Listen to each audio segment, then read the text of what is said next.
tiek pasinaudosiu medžio pavyzdžių, todėl kad medis yra, kaip minėjau, tūkstančiai Biblijų. Visų tikėjimų Biblijos neturi medžio išminties. Jeigu stebėsit miške medžius, jūs aptiksit, kad visi medžiai yra tokie jautrus ir, sakysim, šiuo metu galima stebėti, medžiai pradeda šį pavasarį naujai auga.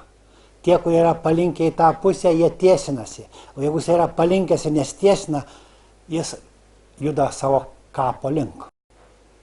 Kas yra bendrumas tarp medžio ir meditatoriaus? Medis pats junta tą vertikalumą. Žemės trauka, sunkumas yra žemyn, o medis auga tiesiai aukštyn. Ir jis junta, ir jisai koreguoja savo elgesį.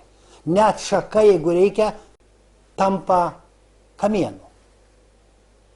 Meditatorius taip pat. Jeigu jis yra meditatorius, tai joje ir kūne visur yra balansas. Meditatorius taip pat junta mintį. Jeigu yra mintis, yra polinkis. Viskas. Nuo minties žmogus jau protė yra palinkęs. Ir aišku, jeigu jis biškai palinkęs ir dar palinks, griūna. Jeigu jūs augot vaikystėje su polinkiu, pavyzdžiui, turėti daugiau pinigų, nesimokyti. Tėvai duoda rūbus, jūs lengvesnių kelių nueinat. Nepraeinat vertikaliai tiesiai, nepraeinat su sąmonio, o praeinat su mintim gudriai. Jūs laukia šitas variantas. Ir tai pasirodo nesvarbu, ar 20-30, ar 200-300 metų. Tai visur. Jūs galite atsistoti palinkus ir matysit, kad taip yra nepatogu palinkus. Sunku.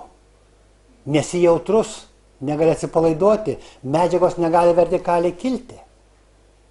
Tik tas, kuris juda tiesiai prieš trauką, yra vertikalus, status, tas išlieka, tas gali bet kada atsipalaiduoti.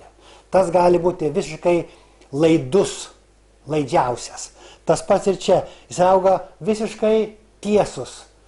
Viskas vertikaliai. Ir jūs galite sėdėti, stuburas tiesus, jūs galite palinkti ir energija netekės. Išsitiesinė vertikaliai, netgi jeigu biškit truputį palinkęs, kai kurios liaukos, ten hipofizis,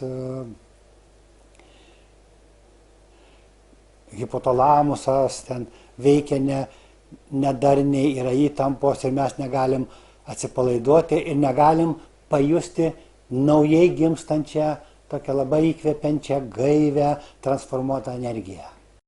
Jūs stebėkit, kad galima rasti daug medžių, jeigu kurie truputį išlinksta, jie balansuojasi. Medžiai yra tokie jautrus. Mes galim rasti tos mechanizmus ir galima sakyti, kad tas mechanizmas ir ištiesina medį.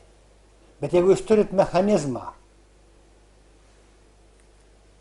žadintuvą, ar jūs keliatės, jūs galite turėti puošniausią laikrodį, su gražiausiu garsu. Jeigu šeimininkas viduj miega, negražiausi garsai ir vaizdai nepažadina.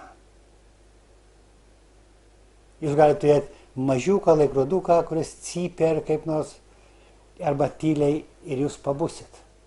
Ir jūs rasit kryptį, kur eiti.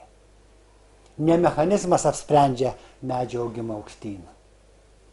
Milijardų medžių, trilijonų medžių augimą žemėje, o jo sąmoningumas, kuris taip pat yra ir kuris įjungia tos mechanizmus, kad augtų.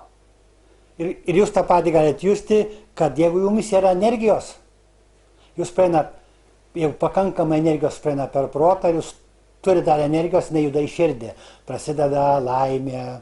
Jeigu susibalansuojat ir širdies nelabai pasiekia, vis tiek prasideda laimingas buvimas, laimės būsena. Jeigu jūs ilgiau užbūnat neprotę, jūs galite justi, vaikinas, vyras ar moteris tinka, ar meilė teka, ar tik tai teka seksualinė energija. Emocijos, jausmai, ar yra ir meilė. Tai tas pats procesas vyksta medyje ir meditatoriui. Meditatorius susicentruoja kūne, atsisėda